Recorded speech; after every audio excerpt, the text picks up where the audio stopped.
خبر شامل کرتے ہیں رانی پور سے۔ رانی پور میں ہوا انسانیت سوز واقعہ۔ رانی پور مرشد کے گھر میں 10 سالہ لڑکی مبینہ طور پر ہلاک، بغیر پوسٹ مارٹم کے لڑکی کو دفن کر دیا گیا۔ بیڈ روم کی CCTV فوٹیج سوشل میڈیا پر وائرل۔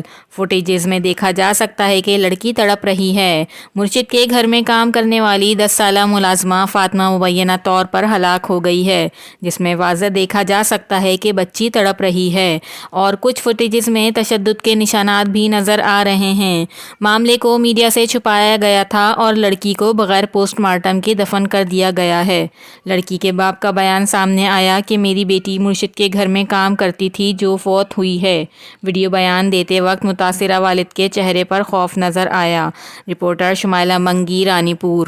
آن کی ٹکسال میں ڈھالے قانون، تشنگی نفس کے جذبوں کی بجھانے کے لیے ان جے بارے میں تواں جو چھا چوڻ والا؟ نالو بابا मुंहिंजो नालो नदीम आहे। मां फातिमा जो पीउ आहियां ऐं मुंहिंजी छोकिरी साईं जन वटि हूंदी हुयूं। ॿिया ॿार बि असांजा उते आहिनि। साईं जन उते बाबा इलाज विलाज करायो आहे, वीडिया मोकिलिया अथनि, माण्हुनि जे CC कैमराउनि में सभु कुझु। अहिड़ी का ॻाल्हि ई कान्हे का।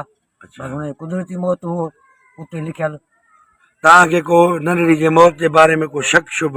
न न बाबा कंहिंमें बि न। मुंहिंजो शबाना आयल आहे, शबनम आहे करंड में। इहे ॿ नाला आहिनि, पोइ अलाए कहिड़ो आहे उन में करंड में। जी अम्मा।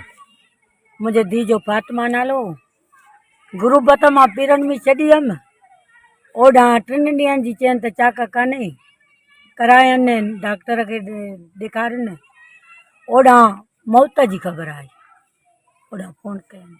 ॿी ख़बर मूंखे का तव्हां ॾिठो त नंढड़ी के जिस्म ते को तशदुद